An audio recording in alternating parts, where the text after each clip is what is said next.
The Guild is Maximum Lawyers' community of legal entrepreneurs who are taking their businesses and lives to the next level. As a Guild member, you'll build relationships, be held accountable, and learn strategies specifically designed to get you unstuck and accelerate your plan for growth. Members are also granted exclusive access to masterminds hosted around the country. Our next event is coming up, and we're heading to Scottsdale, Arizona. There's something truly magical about the power of these in-person connections where real-time breakthroughs happen. Picture this. You're surrounded by like-minded law firm owners tackling your business and mindset challenges together. The energy is electric, the insights are transformative, and the results are game-changing. Investing in yourself is the best decision you'll ever make. The knowledge, strategies, and breakthroughs you'll gain are priceless assets that will supercharge your practice and propel you forward. Join the Guild and secure your ticket to Scottsdale at the best possible price by visiting maxlawevents.com. Welcome to the podcast edition of Maximum Growth Live, the #1 program for lawyers who want to grow their practices. Each week, our hosts, Seth Price and Jay Ruane, tackle the fundamental questions about how to grow the profit and profitability of your law firm. To watch the program live, submit your questions, and hear the latest episode, tune in every Thursday at 3 p.m. Eastern on Facebook for our live show. Maximum Growth Live is a production of Maximum Lawyer Media.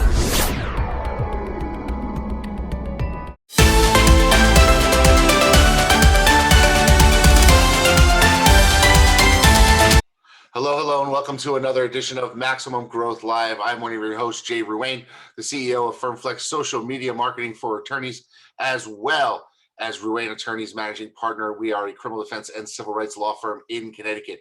And with me, as always, somewhere hidden away from the world, no longer in Del Boca Vista, but on his way back up north to the cold and more chillier climes, is my man, Seth Price. Seth, how's your week going this week? It's going well. The idea of being on the lam in non-ideal circumstances for our show, but excited to be doing this and excited to be heading home. Just think about it. Imagine being Whitey Bulger and living like that for 20 plus years, in nondescript hotel rooms with looking out the window and behind the curtains to see if there's anybody checking you out. This is definitely not the life for Seth. I can tell you that much. He's not used to it. It's also with my wife and 3 kids, it adds extra elements to this whole piece. And ironically enough, a hotel with non-ideal Wi-Fi to boot. So when your hotspot's outperforming the hotel Wi-Fi, you're in trouble. Definitely. But Seth, we have a great show today. We are actually going to be joined by our first repeat guest, I believe, and it's Allison Williams. And I couldn't think of somebody better to have on the show again than Allison, given all that she's done for lawyers and law entrepreneurs. Tell us a little bit about Allison for those who aren't familiar with her. I got to meet her at a elephant event in DC and was really impressed. This is somebody who, walks the talk. She built her own firm, a very successful New Jersey family law firm, and has created a program, a coaching program, mentoring program to help people with their firm development. And what I was excited about to hear is she's doing some interesting stuff with intake, which is an area that is sorely lacking. We've had Gary Falkowitz on, and he's awesome, but there are very few people talking to the world, particularly outside of the PI world, on intake and best practices. So I can't wait to have her on here and hear what she has to say. Yeah, the thing that's interesting about intake is that, for the PI world, they're not parting with money right then and there. And so it's very easy to get somebody to sign a piece of paper. I'm sure the PI people will come back and say it's not as easy. They're keeping quality up and making sure that you're identifying and not making stupid mistakes. There are plenty of mistakes that can happen, but in one sense, there's a huge other obstacle when you have to convince people to part with their cash versus just signing on the dotted line for a case. It's really interesting. And before we get to Allison, I just wanted to cover a couple quick things with you. Number one, I noticed that the PI lawyers have really found those local service ads. I'm still seeing, 2 or 3 criminal lawyers, 2 or 3 family lawyers. But by last count here in Connecticut, a small state, there were 51 law firms registered with local service ads in the PI area, which is just mind blowing. The level of competition there, which is why intake is so important. Well, right. And I think you're also seeing what's happened, which is in the PI space where the clicks are so expensive, those local service ads become a value. Whereas, we're seeing, particularly for people with higher, the local service ads can be amazing, and there are people who have crushed it, but certain people with higher price points have had real issues where it floods phone calls. That's not the issue. But the question is, does it come with monetization? And we're having some questions. Again, it's still its early phases, still people are tweaking, but for people that do paid consultations, you're getting a phone call off Google where you're expecting a consultation, and then all of a sudden somebody's asking for a paid consultation, whether it be family or immigration or other areas, and that has not been necessarily a great user experience in all areas. So I know that the ROI in PI is really solid, and that people are making it go in other areas. But I've also heard some people are like, wow, I got the phone to ring like crazy, but it didn't deliver the results I wanted in the end.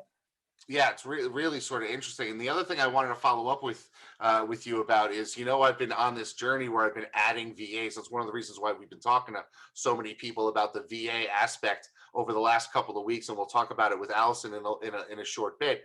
One of the things that we decided to do was to in-house this happiness person, sort of review wrangler, and Tuesday was her first day in the job. She had come back from sitting for the bar exam.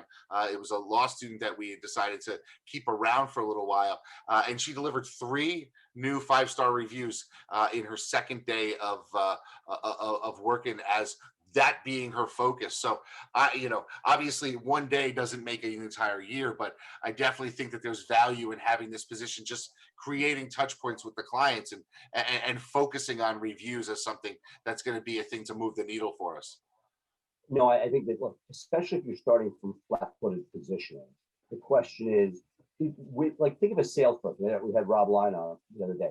The difference between somebody who's closing warm leads that come in versus outbound cold callers. If you can work with the attorneys in the office, start with the people that are most recent.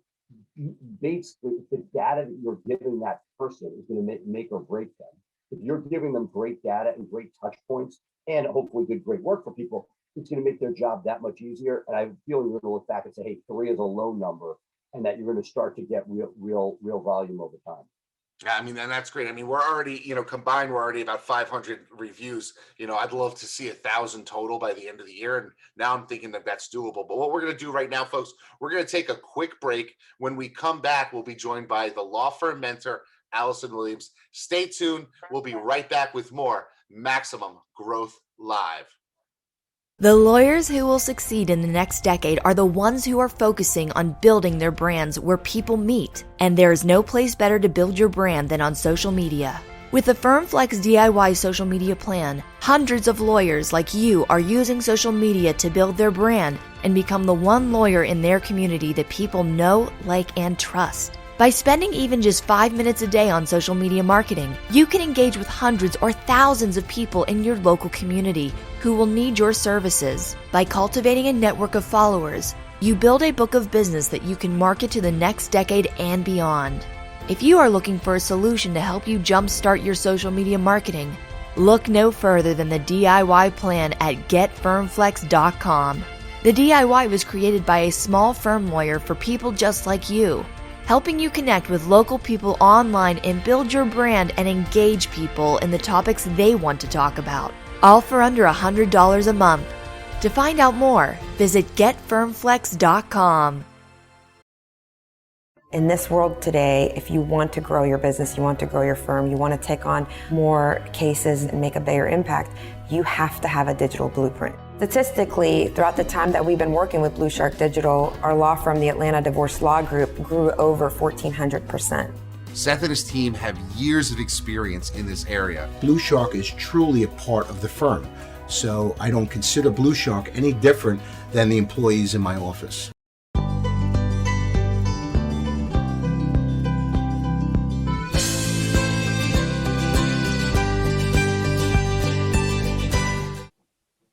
Allison, the law firm mentor, great to have you here. Great to be back, guys. I love talking to you guys. We always have such a great conversation. Well, we're excited. We have a couple of things we want to talk to you about today. We've been talking a lot about, offshoring different work, VAs, et cetera, but we wanted to sort of combine that when we talk about intake. You got something coming up with intake that we want to hear about, but something that Jay and I were talking about on Tuesday was basically at what point will we be able to use people not in the U.S. to help do tasks that were traditionally thought of as only U.S. and wanted to get your thoughts on that. Yeah, so offshoring of legal talent is always an interesting topic because there are so many solutions in the marketplace right now, and a lot of those solutions can give you your basic nuts and bolts administrative secretarial clerk type work. But I think where a lot of lawyers are struggling is finding that higher level person, that person who can independently analyze, prepare legal documents, prepare financial affidavits, things like that, that don't exactly require legal knowledge, but they do require a certain level of understanding of the legal process in order to create something usable for the attorney. And unfortunately, I am not aware of anything that is kind of a one-stop shop for that. So what I see happening is a lot of lawyers are taking the lower cost investment. You can spend probably anywhere from 15 to 20% of what you would spend for a US employee, and you can put that into a virtual assistant. And then ultimately, you're going to have to train that person up.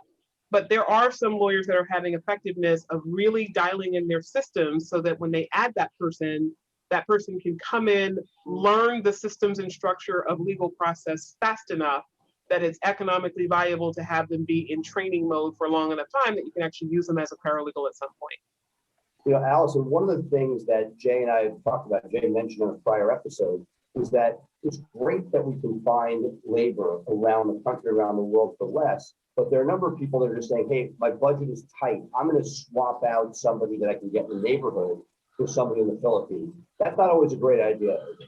Yeah, definitely not. I mean, the issue of swapping out implies that you're getting somebody from the Philippines that can replace someone here in the US. And the difficulty with that is you've got a cultural disconnect, you've got a language disconnect, you have an understanding of legal process disconnect.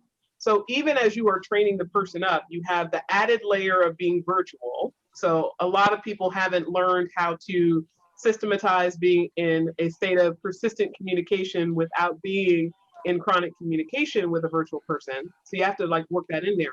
But then you also have to work in the fact that you're taking somebody who doesn't understand what it is that we are doing, and you are expecting them to come in and hit the ground running. And that often creates malpractice risk, grievance risk, deadlines being missed. So there's just a lot of problems with assuming you can start at day one. You are really taking someone as if they are what I would say is really just a good college kid. Kid's not even out of college yet. You're taking them, you're teaching them the legal process, you're teaching them the structure of the work in your office, and then you're teaching them the container of activity that they're going to do. And if you build out a training process, that can be very effective, especially at the cost that you're paying for someone in the Philippines. But you're not going to replace a $50 an hour employee with an $8 an hour VA from the Philippines and think that you're going to get comparable service. You're not.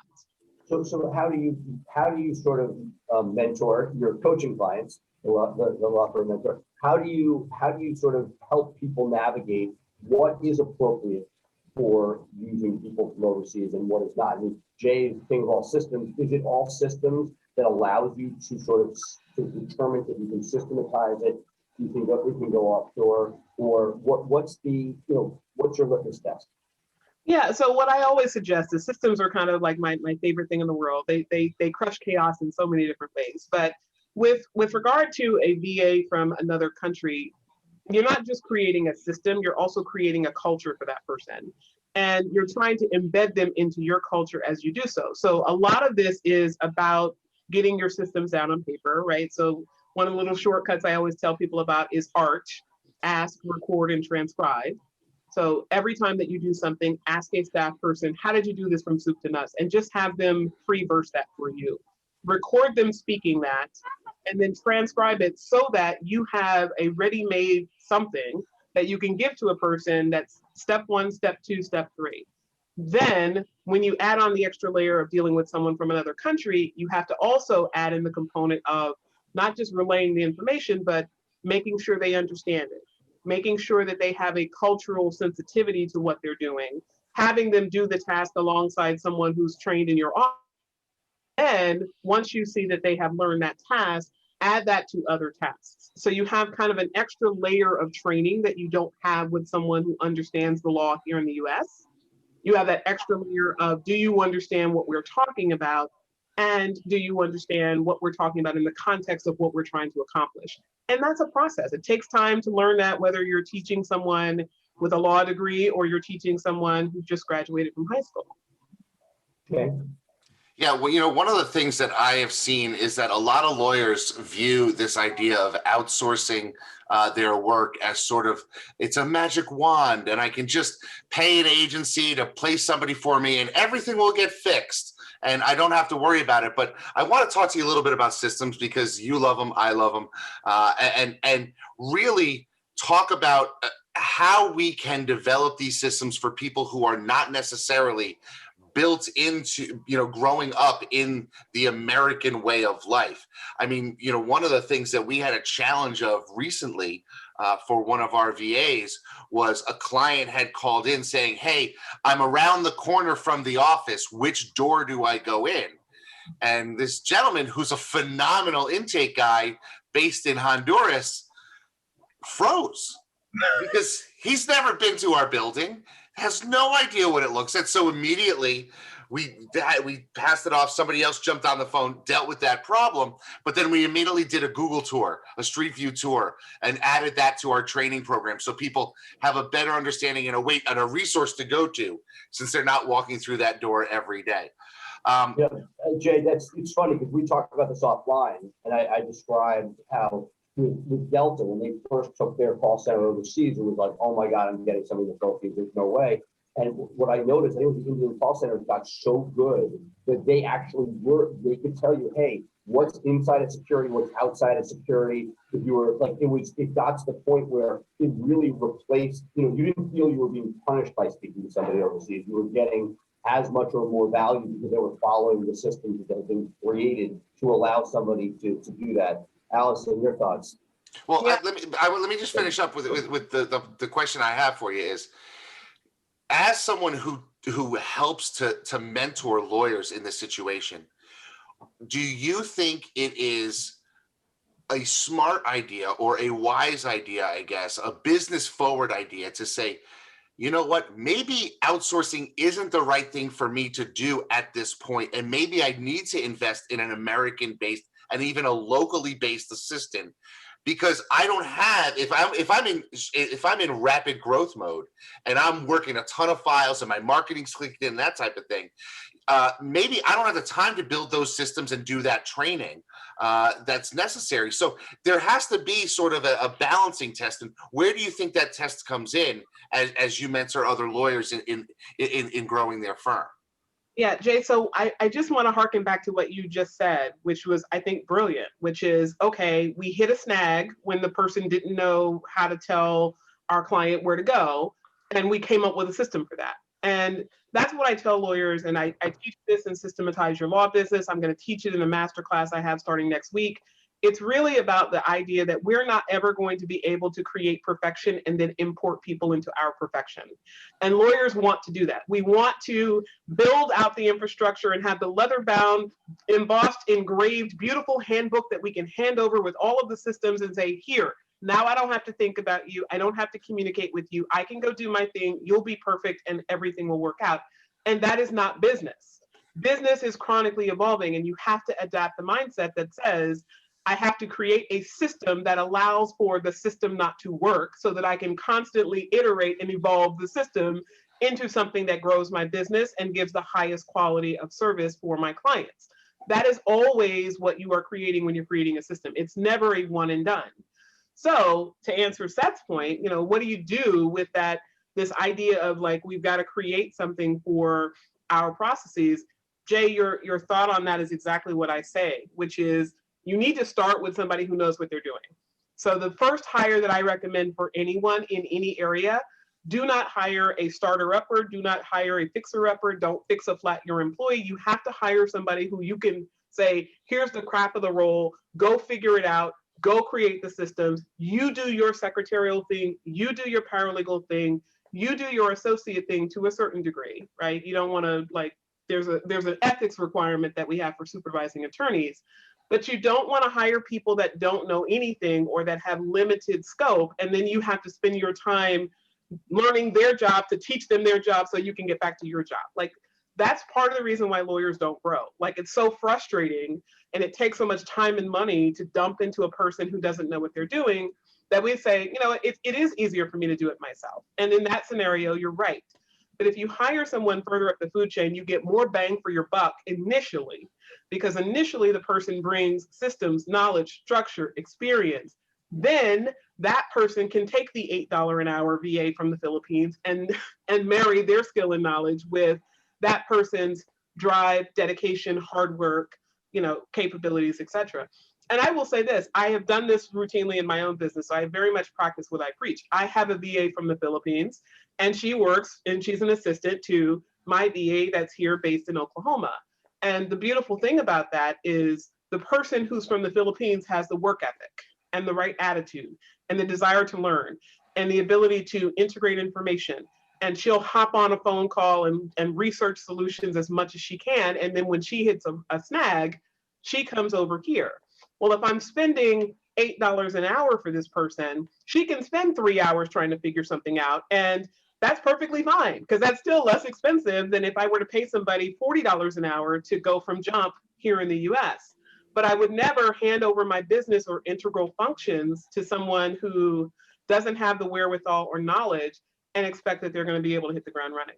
So number one skill is just start with high skill in the areas that you have for all of your major functions. Make sure that those high skilled people are not just good at what they do, but able to communicate and train other people. So sometimes you have to train your trainer, right? You have to train people on your team how you want them to integrate. And then one thing that lawyers are not using enough of really is really creating a system around your system. So that means, there are lots of teachable type courses or platforms like Kajabi and Thinkific and Teachable, where you can actually create little courses. And if you create your own university, then you have not just the ability to train the person, but you have resources for them to go to try to figure things out on their own. Because part of what you're training them on is not just the task of today, but it's the thinking and the way of being that we do things in the US. And they'll learn that a lot more if they start to absorb your content over the course of time as you have more things to delegate. Yeah, one of the things that I've been really lucky with is a couple of the VAs that I've been able to get have done college here in the United States and then returned back home. And that's really been great for me because they've seen how we work in the United States. They have a little more fluency with the language. But one of the things that's important, I think, to understand in sort of the outsourcing and maybe the insourcing thing is that you can break down your roles in your office and then plug people in the particular area. And I want to talk a little bit about the use of outsourced help in your intakes. Because I think intake is so important for us to get right? Because if you don't get your intake right, you've wasted money on your marketing, and you're going to be in a bind when it comes to actually delivering services and financing the rest of your operation. So that pivot point of intake, do you have any experience that you can share with our people about the best ways to set up your intake and then also to have that outsourced part in intake so that we can really get the best utilization of resources out there for people? Yeah, so intake is its own special topic. We could probably get together and spend a whole day doing nothing other than optimizing intake. And in fact, I do that on day one of legal sales for attorneys and non-attorneys, which is one of the retreats that we offer here at Law Firm Mentor.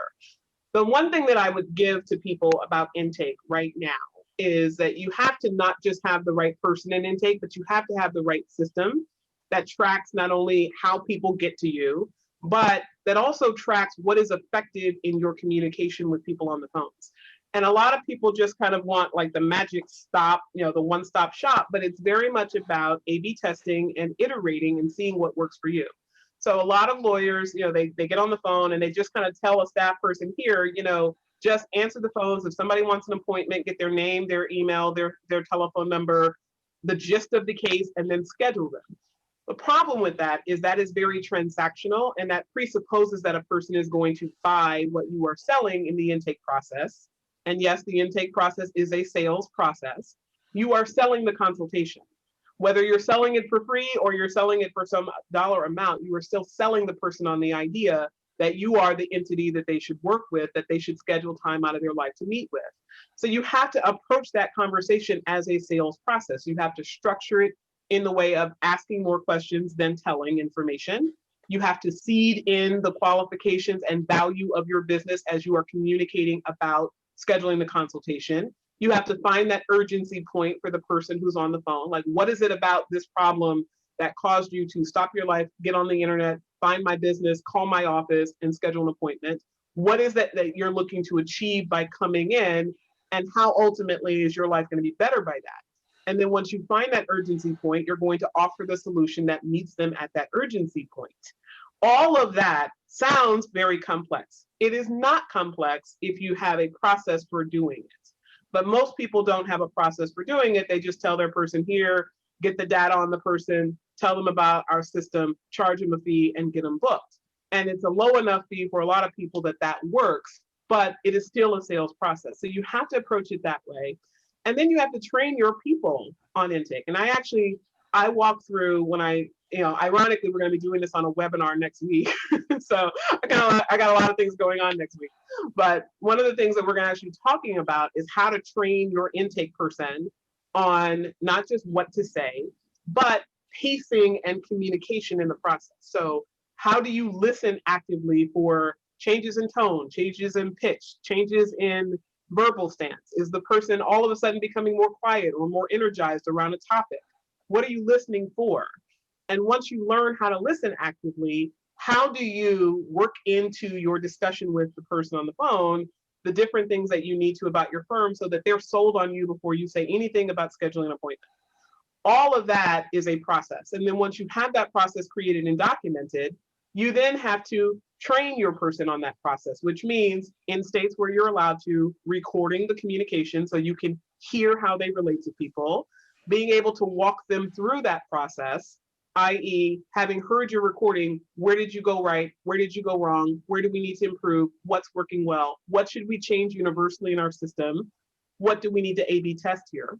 And then once you have that, checking in with the person periodically, because people learning a new skill will often deviate to what's most comfortable for them. So if you don't ensure that your person is really on your system, your results may seem to wane. And the first thing that we think is, well, we're not getting enough leads, or the leads aren't good. So let me go harass my marketing people because they're not delivering good enough leads.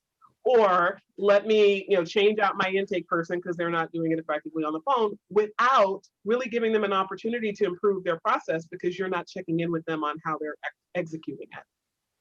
It's interesting, and I'm going to confess something to the audience now. I used to not really pay attention to the people that were answering my phone. I mean, we're going back 18 years ago now. And I remember, as a DUI defense lawyer, we had gotten a call and I was in the other room, and the call came in, and my intake person, who was just out of high school, not well trained, I was one of those lawyers who said, just answer the phone, book the appointment, we'll be good. And, I heard them say, okay. And what's your address? And so I'm thinking that's not big deal. And then the caller doesn't book the appointment, says they're going to call back. And I said, tell me a little bit about the case. And like, well, they told me they were in an accident and killed somebody. And then I asked them for their address. And I was like, whoa, you can't take that information in and gloss over it. You have to say, oh my God, are you okay? Do you need mental health treatment? That type of thing. Because it was a failure on our part to train the intake person the right way. They were so focused on getting the 6 pieces of data that they need. They weren't building rapport with the caller at all. And, we wind up not representing that person, probably rightfully so, because we weren't in a position at that point to give them the type of service that they needed.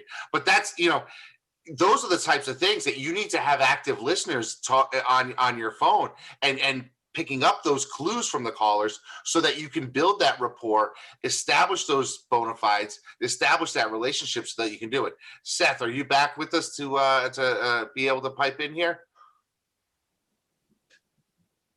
Sure, just Murphy's Law that as we start going, there's massive background noise. But what I was saying, when my current thing, I've been very passionate about intake. We have our 12-person team. I'm currently trying to basically have a shadow team that I am working with, or mirroring what Allison talked about earlier, that you can't just plug and play and just see almost as an experiment. Can I get people, not just for tasks, that's easy, but can I get people trained over time so they can answer the Jay Ruane question of where is the office, and that they can become part of the culture, learn the vernacular, and sort of take a 3 to 6 month period to let them just, without worrying about ROI, just allowing some very, highly screened people train and continue to immerse themselves to the point where they could actually be part of that, A+ team. Yeah. So Jay, you mentioned the idea of having, that right empathy for a person. And empathy, of course, is one of the major touch points of dialed in communication regardless. But it's your story is funny. I tell the same story. It's not the exact same story, but a very similar story when I talk about intake and what happened in my office, which is I actually did have a training process, and I went through training my intake person, and I got his conversion rate anywhere from, it was averaging in the low 20s when he first started with us, and we got it over 45%. Now, granted, one of our practice areas is one that is indigency based, so child abuse and neglect. So there is a statistical likelihood that a great portion of the people that would call our office are not going to be eligible to work with us just based on minimum economic compliance, right? So 45% is really an exceptional rate in our office historically. And I got him to that point, and at some point he was really disappointed that he didn't get this one person booked, and we went through the process of going over his calls, and I kind of coached him on what to do if that happened again. Well, zoom ahead, that same person that we had gone through a coaching session with called the office like a month and a half later, and he remembered her voice. She had a very raspy, very distinctive voice. And she called and said, oh my God, I've got to come in right away. And he said, well, hi, I remember you, I'm sorry that you're needing to call us. What's going on? And she said, I came home and my husband was on my sister. I mean, she just literally blurted that out. And his answer was, all right, well, how about Monday at 9 o'clock? No reaction at all. It was just kind of like, all right, well, I guess we got the urgency now. Let's get her in there. And I said to him, well, I'm glad she actually did book, and I'm glad she didn't curse you out for that response. Allison, it so reminds me of the chat world. We use a very inexpensive chat company. And you could say, hey, I just lost my whole family in a car accident. It's like, that's terrible. It sounds like you have to speak to a lawyer immediately. It's like, there's no nuance. Yeah, and here's the thing. What's crazy about it is that a lot of that happens because people are so fixated on the script or the talking points. I think we all have had that experience where you call a bank and you get, someone that clearly is not a U.S. citizen who says to you, hi, how can I help you? And you say, I want the checking division because I've got a problem with my checking account. And they say, would you like the checking division or the savings division? And you're like, did you listen to me? Because they're clearly reading off the teleprompter. And that's what that feeling is for people that call our law offices when we have a person who is married to getting all the words right without understanding the general conception of there are processes, right? The first part is you want to get the basic information so that you can continue to communicate with that person if they don't schedule now. Then you want to get the story. And that story is not tell me what happened. That story is a guided process. You are the leader of that process, and you're taking a person through connecting with you, identifying the nature of the problem, identifying why it matters to them, which is that urgency point, and then getting them sold on solving the problem, which is coming in to see the lawyer or the non-attorney who's going to ultimately help them. Then you're going to close out that call with processing a payment, confirming details, giving them what they need to get in, and giving them the sense of relief that their problem is about to be solved. If you don't approach it that way and just kind of get on the phone and have a chat with the person, sure, sometimes you book people, sometimes you don't, but you miss the opportunity to frame them to, one, be inclined to buy when they come to your office. So you can increase your actual intake conversion rate, your consultation conversion rate when you have good intake.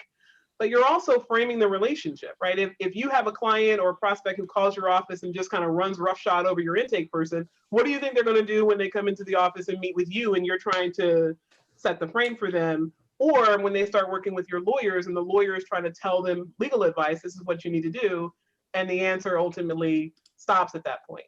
So, you have to think about intake as a critical part of the process early in the process. It does more than just get people scheduled. It gets you people more inclined to buy. It gets you better rate of payment when they come in. It gets you better attitude during the working relationship. It gets you more referrals in the future to people that are also comparable to them. All of that is what you are structuring when you create intake, which is part of the reason why I created this intake webinar that really derived from the conversation and the discussion we had at the Law Firm Growth Summit. So I know that Seth also spoke at the Law Firm Growth Summit, and there we had an opportunity to kind of go one-to-one with people, and what I spoke about was intake. And I thought of it as just, I'm going to help people deal with the objections to money being paid for lawyers at the point of intake. But so many people had so many questions, we didn't get to the second side of it, which was what leads to the objection in the first place, the structuring. So I said, all right, let me put together a webinar on that. We're actually hosting it next week. It's on Wednesday, March 10th at 9 a.m. Eastern Standard Time. And for anyone that's interested in it, we will drop the link to register in the comments. But it's at a bit.ly. It's all caps LFM for Law Firm Mentor -intake. Very simple. LFM-intake. You can register for the webinar. It's going to be 1 hour. It is going to come with a free guide on dealing with intake objections. So you'll be able to get that guide so that you have that handy to give to your teams when they are on the phones. And my goal is really to help people to start to reconceptualize the way that they look at intake. It is a sales process. You need to get people trained in sales in order to be effective at sales process. And when you do this, you can start to see dramatic shifts in how many people come in, how much they pay when they come, and how likely they are to refer other people in the process. Yeah, that's really interesting. And one of the things that pops to mind for all the trial lawyers that are in the audience, when you can make some correlations between intake and picking a jury, right? Because how often have you been picking a jury and you'll get established this bond with the veneer person? You're asking the questions, they're answering, and then the other lawyer will stand up and ask them the exact same questions. They didn't bother to listen to those answers that were given. And so it places you in a much better position because you were parrying back and forth and talking about, oh, I love that restaurant, or I'm also a bulldog, that type of thing. And so those are the types of things that I think we need to really impress upon our intake people to sort of talk to them about engaging people rather than mining data, because that's really, I think, an important part of the whole process. Seth, are you ready for another question? Yeah, no, look, I love it. And the art of intake, it is so difficult to get right. I feel like every time I think that I'm pushing off in the right direction, particularly at scale. It's one thing, for me, it was my baby. It was me and a cell phone, that phone, that, I passed off to somebody else, and then three, and then that's how that our process began. One of my life moments of one of our past guests, Gary Falcons, who's awesome on intake. He was like one of those people that always professed, you got to record this in the call, something we do on a weekly basis now. And I always, early on, I poo-pooed it. It was me doing it. I trusted the guy I had doing it. But what I found was with scale, it was pretty shocking what I heard once I listened to my own calls.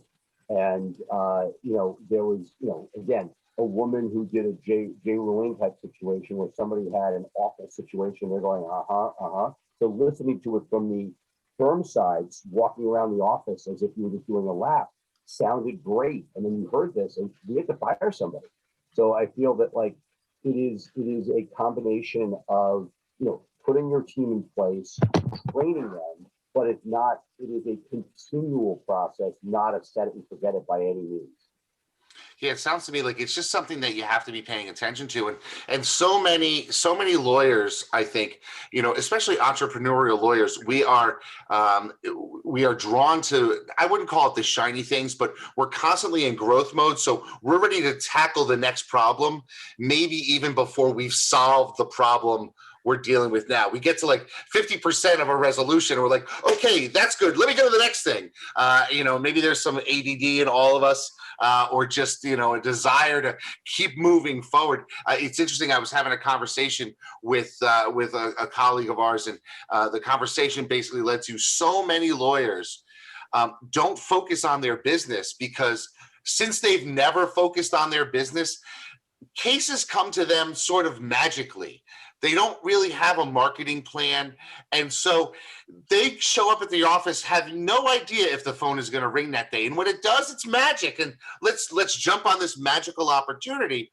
And so at 5 o'clock, they turn off their mind. They say, okay, now I'm going to go binge Netflix or go play golf or tennis or do some cooking, because they're not constantly thinking about their business, because they have no business thoughts.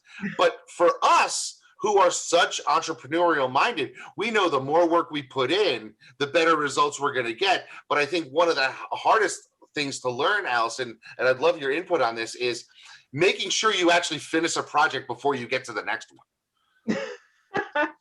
Well, so there's a lot to be said there. And you're right. I think lawyers do have, and it's not just entrepreneurial lawyers, by the way. I see this tendency in what I would refer to as high D people, right? So if you're familiar with the DISC, people that have a dominant personality, it's kind of like, yep, go, next.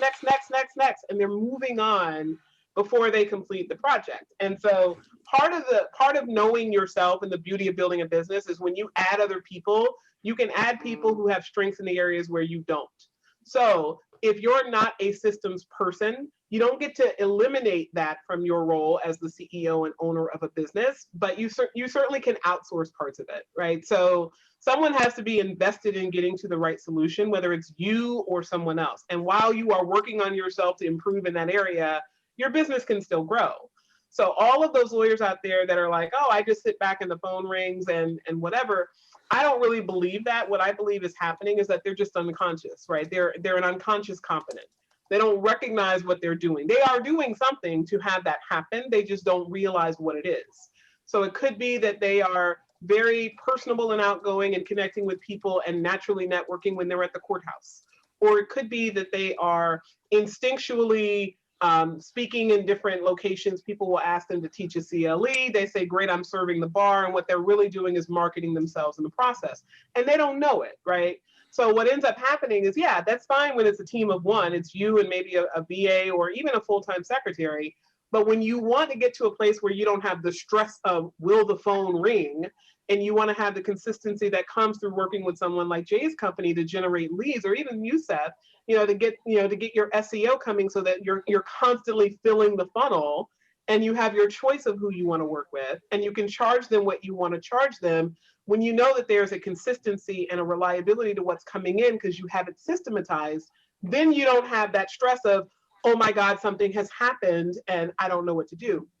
And I hearken back to last year a lot, because last year was kind of I'm trying to use my words judiciously. I have kind of a potty mouth. I grew up in the South, in a Navy town. So it's the stuff factor. Okay. You know what stuff is really supposed to be here, right? When stuff happens, we think, okay, I don't have any choice but to react to the circumstance. So a lot of people were, up Stuff's Creek during coronavirus, and not because there was an economic calamity. There were some places where the economics of their economy really were not anywhere near as bad as in other places where there were hotspots, right? But that lawyer was feeling a sense of retraction because he or she had not systematized, where are my leads coming from? How am I getting people booked? How do I pivot what I'm saying in order to respond to the people that are coming in? And a lot of those little strategies can be employed to make a big difference. And that's part of the reason why, frankly, my law firm grew during the pandemic. It wasn't because a whole bunch more people got divorced. We actually didn't serve more people. But we grew because we were able to get more people through the door with a mindset and a psychology that worked for where they were, based on the fact that we were responding to small things rather than it's kind of a question mark. Where's the next call coming from? Whether they're going to book or not, it's their choice whether to book. If we look at it as we are ultimately at cause, we can influence the way that people choose to interact with us, then we can always control ourselves, right? You can't control other people, but you can always control yourself and what you're saying.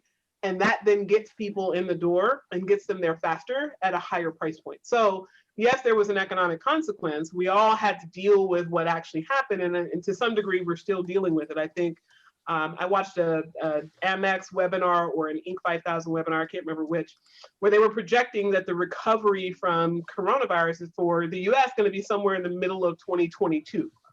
So, we're going to be in this state for a moment now. And those of us that dialed in our systems, especially our system of intake, and really looked at how we can start to respond and react differently to people, and knowing our numbers that comes from having a really well-defined intake process, we are better able to shift and pivot so that we can deal with the economics before they actually land on us, rather than having to be in crisis mode and being in constant stress as a result of that. Yeah, So who I got needs a more final crisis mode? I got a final question for you. I have these two people who love systems. And while I love to have systems, I do not geek out on building it. That's just not me. I'll build things, and I'll tinker with the marketing, and I know I need them and they're essential, but it's not my jam. I have put teams in place. You should find people, from the strong team. I've found people around me to do these things to build out our training rule for intake. What is your advice for people where they know they need the systems? It's not their thing. Like, I don't get, Jay gets pleasure. He'd rather build a system than watch Netflix. And I have I have a number of shows to go back to rewatch. What's the recommendation for people who know that they need stuff, but because as I always say, you do what you like to do. If you don't like to write, you're not going to blog.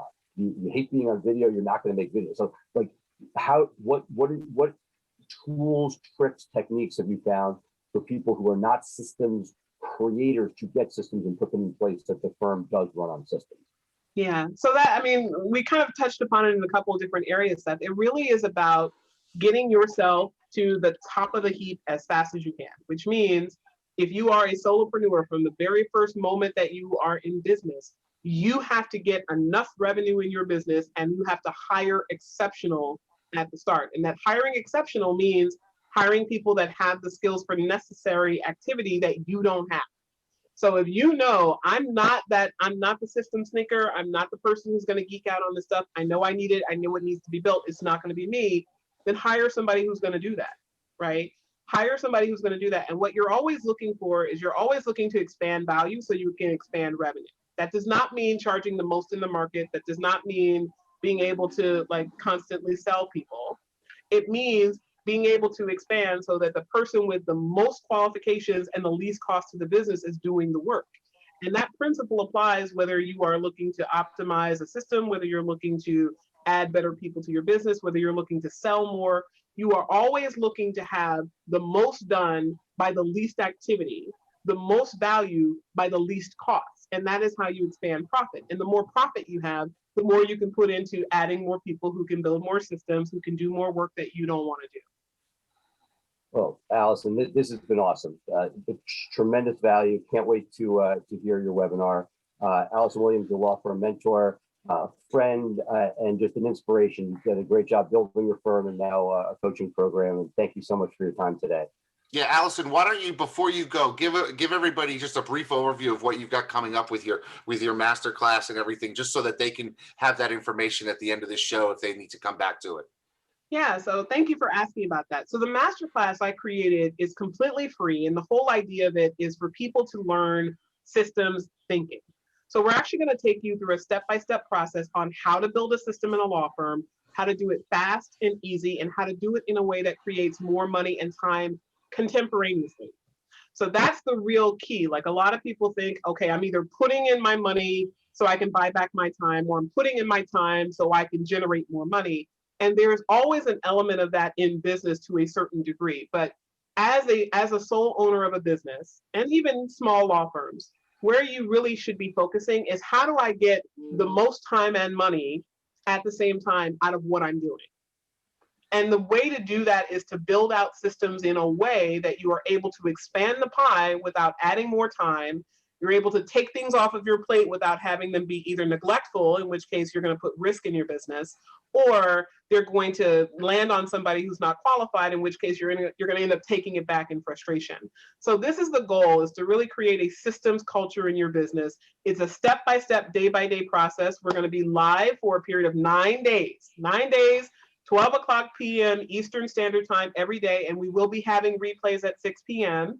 And it's going to come with a nifty little workbook that walks you through the process. You're going to get something in writing that you can take back and start using in your law firm right away. If you want to sign up for the masterclass, again, it's completely free. Masterclass is at lawfirmmentor.net/masterclass. Awesome. Allison, thank you so much for being with us. I know what I'm going to be doing in the next couple of days. I'm signing up for that masterclass so I can geek out over systems with you. I'm really looking forward to it. That's going to be a lot of fun. But I want to thank you so much for being here with us on Maximum Growth Live. It's always great to have you with us. If you want to find out more about Allison and her programs, we're going to have links down below in our comments section. And with that, we're going to take a quick break. You'll hear from our sponsors, and we'll be back with some more Maximum Growth Live. Hey, it's Becca here. I'm sure you've heard Jim and Tyson mention the Guild on the podcast and in the Facebook group. The Guild is this perfect mix of a community, group coaching, and a mastermind. Guild members get so many benefits, including weekly live events and discounts to all Maximum Lawyer events. Head over to MaximumLawyer.com/the Guild to check out all the benefits and watch a few testimonials from current members. So head to MaximumLawyer.com and click on the Guild page to join us. Now, let's get back to the episode. Hey, Seth, another great interview. I got to tell you, having Allison on as our first time we're having somebody back, she doesn't fail to deliver, man. She gives you great stuff. And I'm really looking forward to some of the stuff that she's got going on over the next couple of weeks. What are your thoughts? No, look, intake is everything. There are so few people that do it well, or at least at scale, and that can actually deliver on it.